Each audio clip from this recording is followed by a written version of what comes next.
And Good away morning. we go. Good morning. Good morning. Dude, that is the most awesome virtual background I've ever seen. It's the best fake background, isn't it? I'm telling you. It is. Like, I love that you used a video one to make it Yeah. look real. Yeah. With With people birds walking flying by. around and people walking by. I recorded it for at least an hour for this show, so Yeah. That's pretty good. I like it. Well, I had to move a little bit because the sun's popping up and it was nice and glary. So Yeah. especially my bald head, I got a fresh shave cut last night. Well, thanks for moving because none of us want to see the sun on a beach. Yes, it's awesome to be able. I love what I do. I love what Right. I do, and I love who I work for because I get to do things like this and be on a podcast and help create some freedom in some people's lives. But I get to have a personal vacation, which I don't do often enough. We do a lot of business trips, but I get to have a personal vacation with my family, and I still get to do this, right? So, like last night, I was working on yesterday, I was working on our latest blog, which gets ready to drop tomorrow. It's actually live on the website if you want to go check it out underneath the blog, but social media will get pushed out tomorrow. But so I was working, well, right behind me is the cantina, and right behind it is a place where you can, if you want to smoke a cigar, you can smoke a cigar and hang out. And got to meet some really cool people and talk, and get to work, So yeah, when I do all the marketing and everything for my office, marketing and vendor partnerships, and so I can work from anywhere. That's a beautiful thing. Yes, I couldn't do that when I was an electrician, that's for sure. Yeah, right. Yeah. Let's say hi to some people here real quick. Good morning, Arkin. Hello. Morning, Adam. Eddie. Eddie. How you doing, buddy? How you doing? All right. That pretty much cleared the field. Yeah. Well, I'm on my phone today, so I can't see any comments or anything like that. So if you make fun of me, Mike's just going to chuckle and laugh, and he'll keep going, and I won't even know. I'm going to bring them up on the screen, so we'll make it all very, very public for you guys. Yeah. So, all right.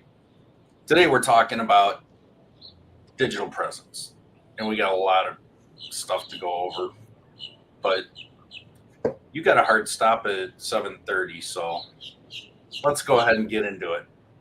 Sounds good. You got I'll open us up in prayer, and you got the verse. Sounds good. Heavenly Father, I want to thank you for this time together. I want to thank you for this beautiful day, both in Chicago and in Florida, and wherever else you've made it beautiful. I even where it's cloudy, Lord, let us realize that there's seasons that you needed to create for our benefit, and we go through seasons both sunny and cloudy, and we need those in order for things to grow, not only in your world but also in our lives. I ask that you be with us as we go about our day and our week, and we just want to thank you, Lord, for all the glory and wonders that you've given us and the resources that we have. It's in Jesus' name I pray. Amen. Amen. All right. So today, yes, we're talking about digital stuff, online presence, right, Mike? Yep. Give us a little synopsis of what we're talking about, and I'll go into the all verse. that entails.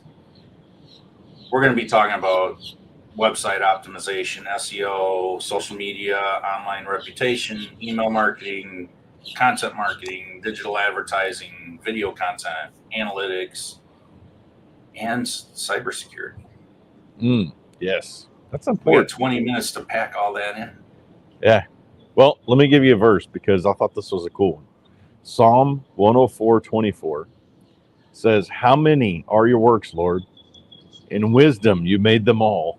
Let me tell you, when I'm like, for me, like I said, I do all the marketing for our company, and I read that and I'm like, in wisdom you made them all. Oh man, because there's a lot when it comes to online presence, right?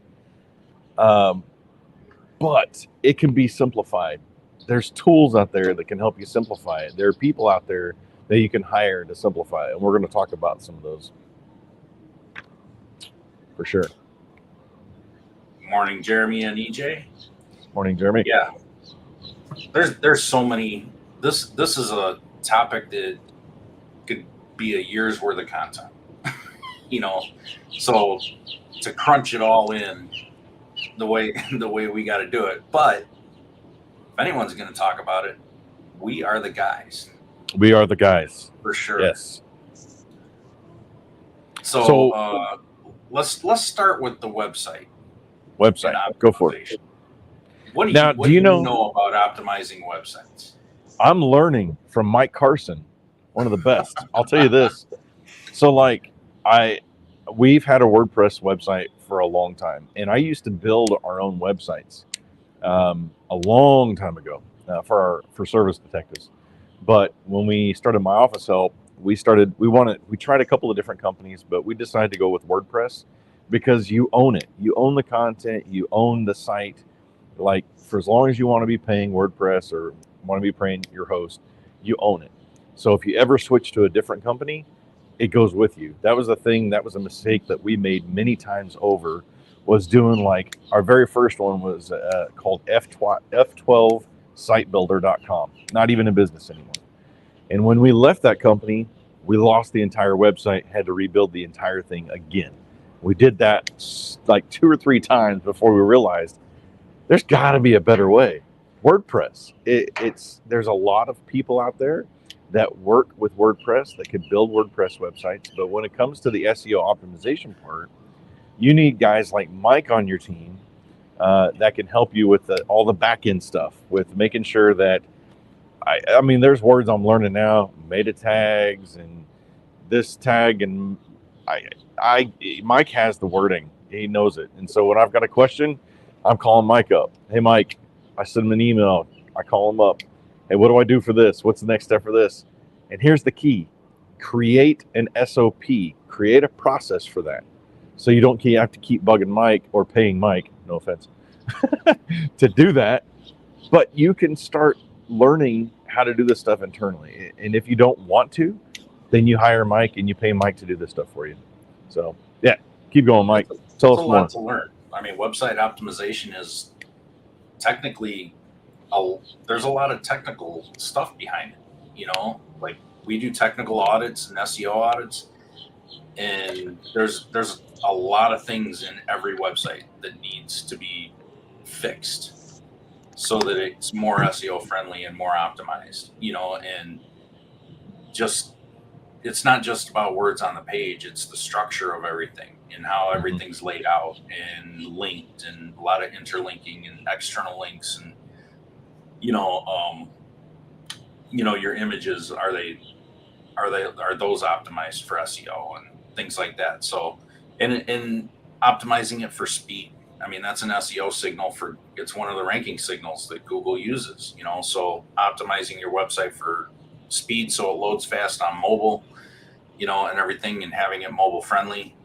There's a lot that goes into it. But yeah. What are some tools, Mike, that can help ease that process? Because I know we want to, there's challenges, but we also want to talk to contractors about what are some tools that they can utilize to make it easy for their life as well, right?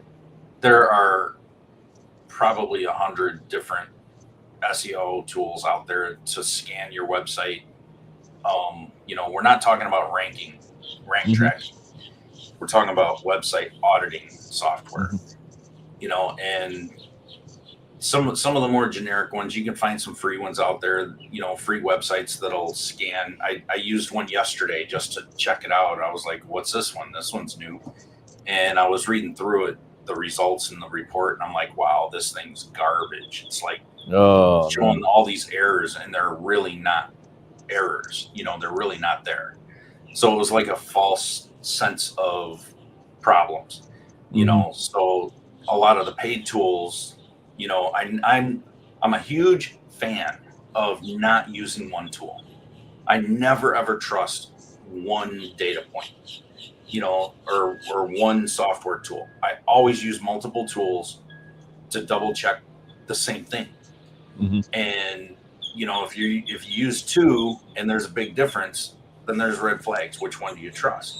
And if you use three and two of them are in line with each other and the third one's not, that third one's probably not the best one, right? So I definitely use different tools for a lot of different things that I do. So that's just something I've learned over many years. But going back to using these do-it-yourself website builders and everything, you were absolutely right. Preaching to the choir. They're own your assets. I've said that from day one, forever. You, as a business, you need to own your assets.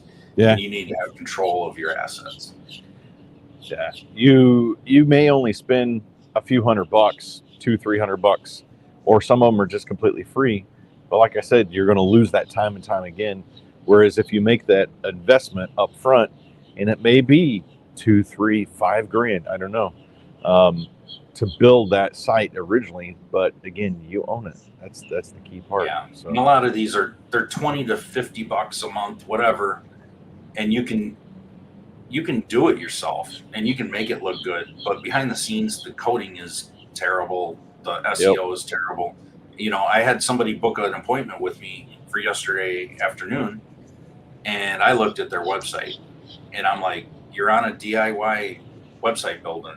I'm like, "There's nothing I'm going to be able to do for you," And it was more a personal website, not a business website. And I'm like, "I'm not even going to work on this. I'm not even going to have the meeting because it's just a waste of both of our time at that point, because they've set themselves up on such a horrible foundation, and being a personal website, they wouldn't be able to afford to have a professional real website built." So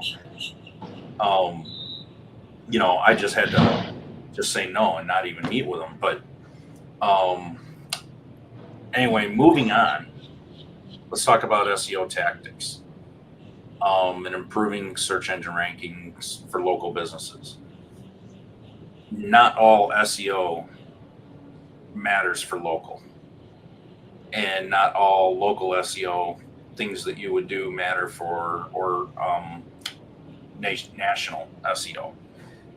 So Google actually has a local search algorithm that is separate from their national and worldwide. They've actually it deciphers what your intent is when you're searching, and then it decides which algorithm and platform it should use. Does your search have local intent to it? And that's what people are usually searching for. So the local search algorithm is the predominant algorithm that Google uses. But a lot of people don't understand there's a lot of things that you need to do specifically for that algorithm. There's certain local schemas. There's your social signals that all play a part into it. There's a lot of citations play a lot into it. So if the average guy like me, who's a contractor, appliance repairman, electrician, plumber, we don't want to mess with that stuff. I that's the kind of stuff I feel like I would screw up if I'm doing it, right? So what do you suggest in that case? Well, in that case, you need to hire a good local SEO expert, someone who's really good with local SEO. And when you say local, not meaning local to your location, but local meaning can specialize in making sure your location, your locally specializes in local business. There you go. SEO. So if you're in California, you can hire Mike, who is close to Chicago, kind of. So it's not a local thing. Just think about that. It's not a local thing. It is literally they specialize in growing you locally in search engine Yo, optimization. I'm gonna throw this out there because I get Yeah. asked this all the time. I market myself, and I have SEO, landing pages that are for every single city in America over 50,000 population. So I have people find me from all over the country, That's cool. and they see these landing pages and the SEO that I've done, and they think that I'm local to them, and they think Yeah. that I'm going to find somebody local, Yeah. because then I can talk to them, in person, or I can just knock on their door. I can tell you, I have personally had so many people come to me that have had that mindset, I guess. Yeah. And the people aren't working out of an office. They're working from home. Like in my industry, everybody works from their home these days, especially since COVID. Offices just weren't. I had an office right before COVID, and once COVID hit, I'm not paying for that office anymore, and my team can be managed virtually. So, having someone that does this that's local to you is very limited. I mean, Yeah.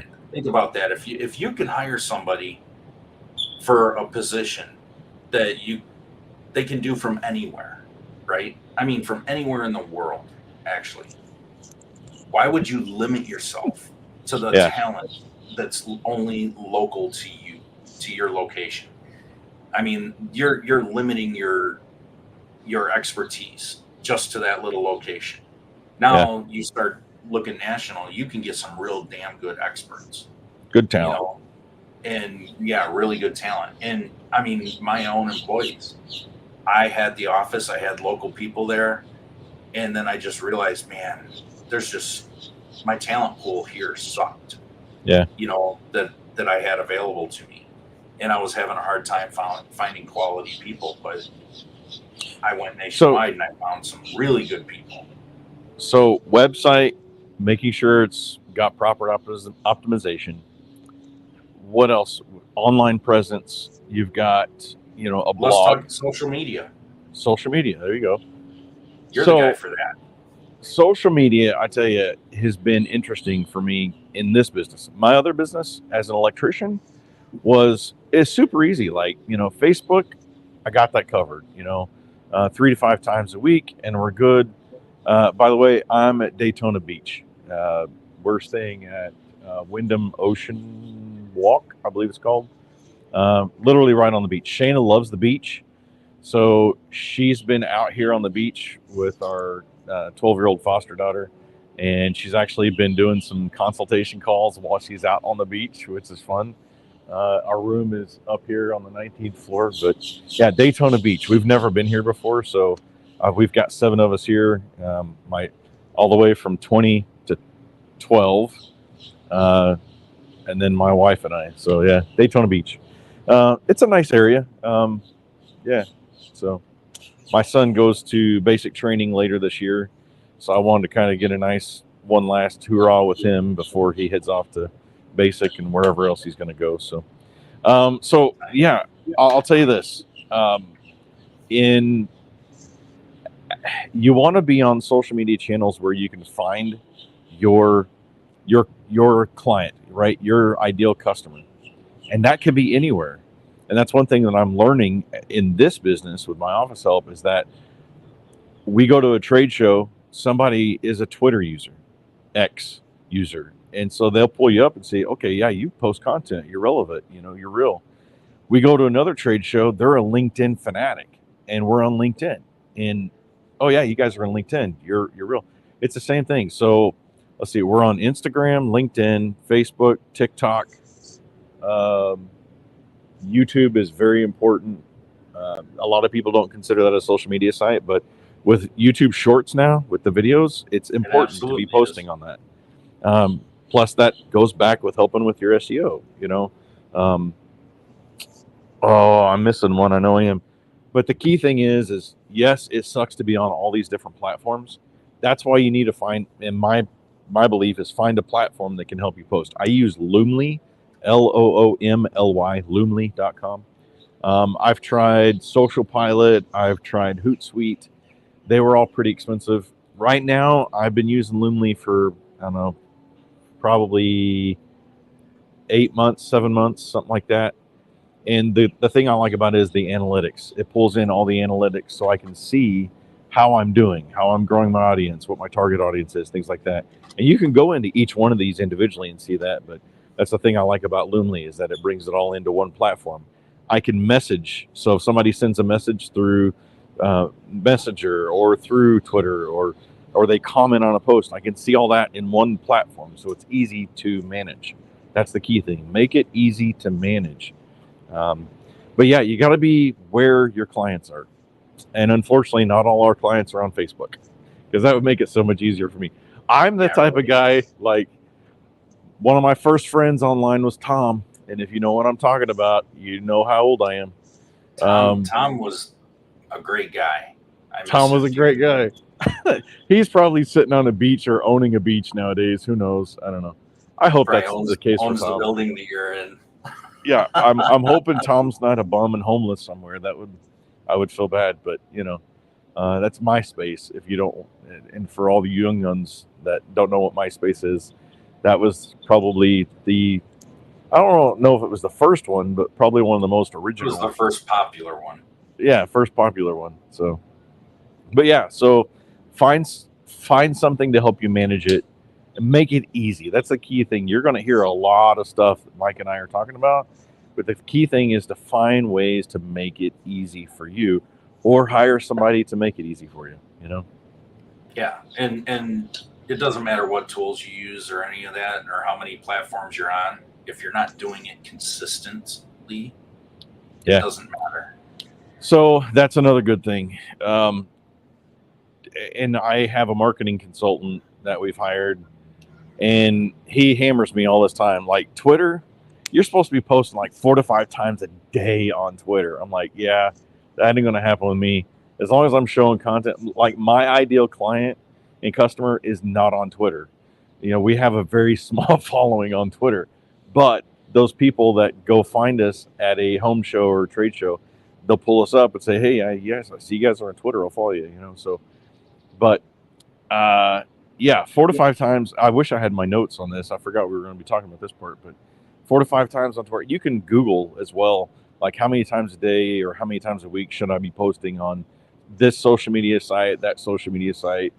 I think it was Hootsuite that actually had a really good downloadable PDF that helped you with image sizing, video sizing, all this kind of stuff. It was pretty cool. So you might check that out with Hootsuite. I'm pretty sure it was Hootsuite. When I was creating our SOP for the social media stuff, that was one of the PDFs I used to help create that. It was really cool. I can't think of anything else on social media stuff. Just be relevant, be real, be you, be in the community. I post things that are community related. I post things that are business related. I post fun stuff. You'll see, I last trade show we went to at ASTI, I had somebody come up and was like, I follow you guys on TikTok and I had to come meet you in person. I'm like, yes, TikTok is relevant for me. Now I'll keep going. There you go. All right, let's move on to online reputation management. So what does that mean? Reviews is an easy thing to talk to about online reputation management. Oh yeah. You get some bad reviews, it affects your reputation, right? Yeah. So how do you manage that? You reply to those reviews. It's the way you respond. It's your reputation. Your reputation isn't as much the review, it's how you handle it. 100%. And in the world of AI today, there are review management platforms that you can utilize that will help you create a response. You can edit it, make it your own. But if you struggle with that aspect of creating, okay, let's say you get a bad review. The first thing you want to do is, I'm going to defend myself. I'm going to make sure I type back no, this is BS. You guys didn't do this.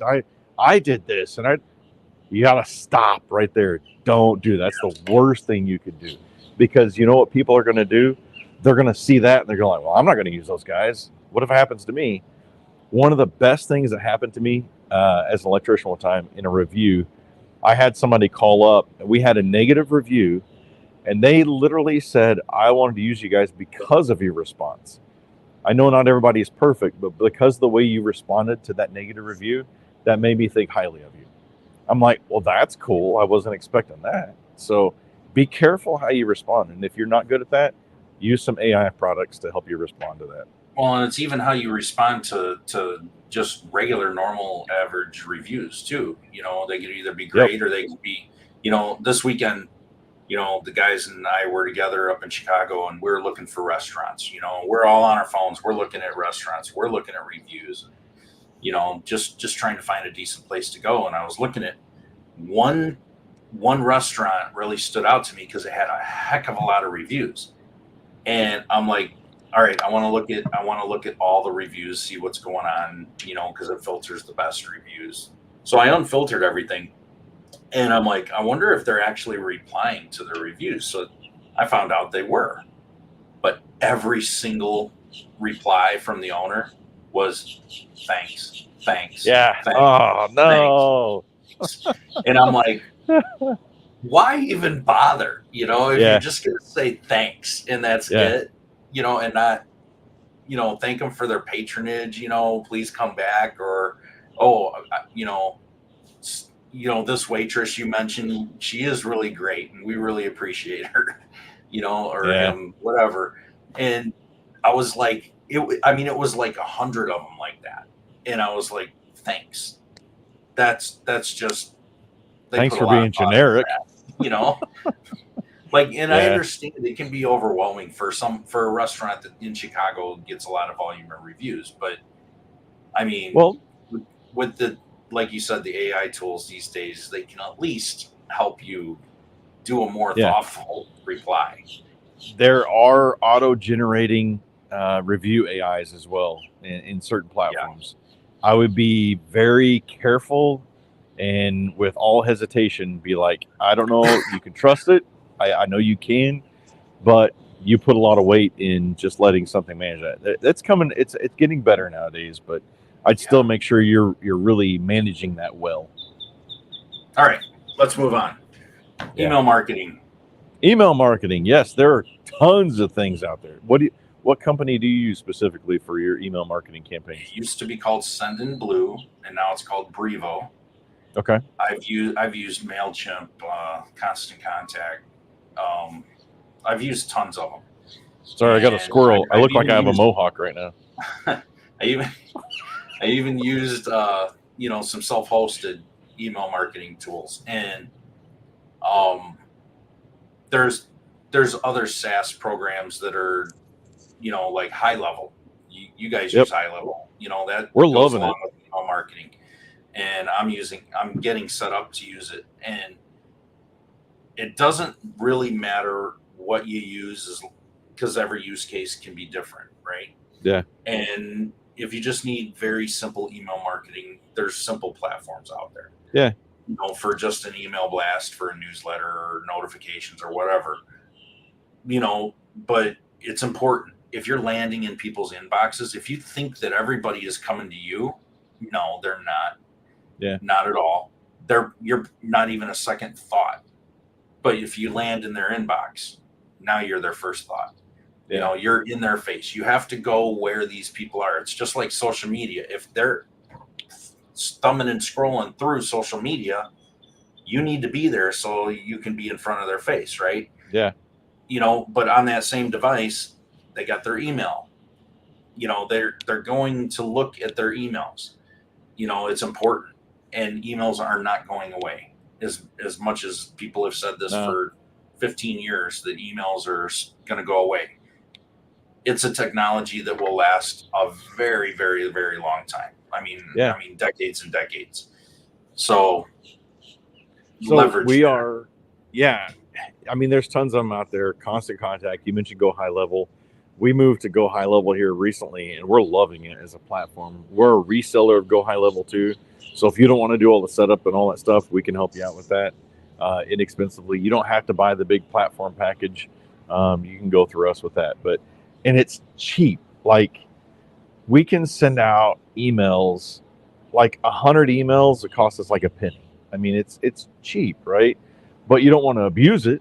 That's for sure. I will tell you the best way we found, like this last trade show we went to, perfect example.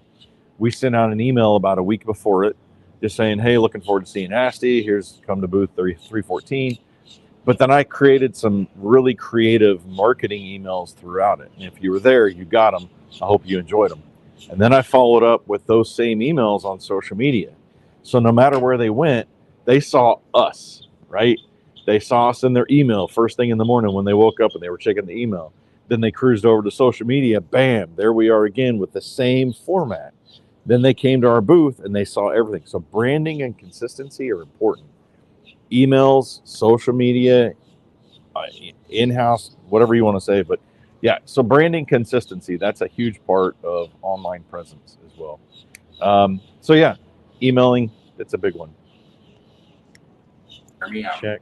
something's going on with our feed here with StreamYard. So Is it sorry about you that, or me? guys. I think it's StreamYard. I don't think it's either of us. Okay, Because gotcha. it happened to both of us. All right. So content marketing, let's touch on that real quick. Content marketing, that goes along with social media. That goes along with blog posts, posting on other sites, guest posts, things like that. That can be a little, it's kind of all encompassing, right? So content means a lot of things. It's text, it's video, pictures.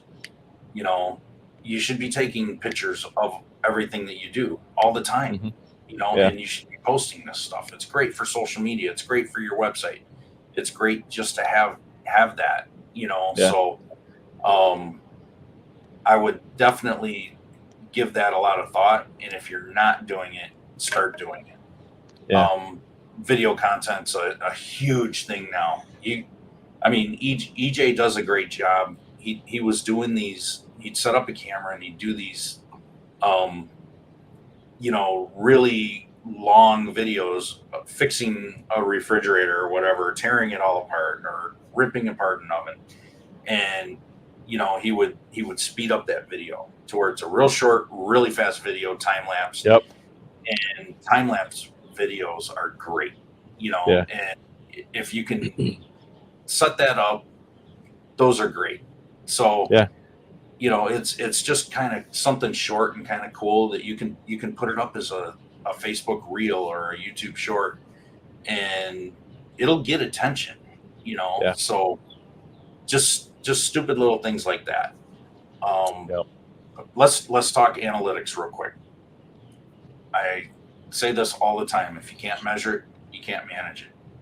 So if you don't have Google Search Console, Google Analytics hooked up to your website, how do you know what people are searching for? How do you know what your website's even ranking for? Number one. And how can you even track improvement, right? So we should be tracking KPIs in our business, because KPIs, they tell us what we're doing right and what we're doing wrong. Analytics and performance tracking is the same thing.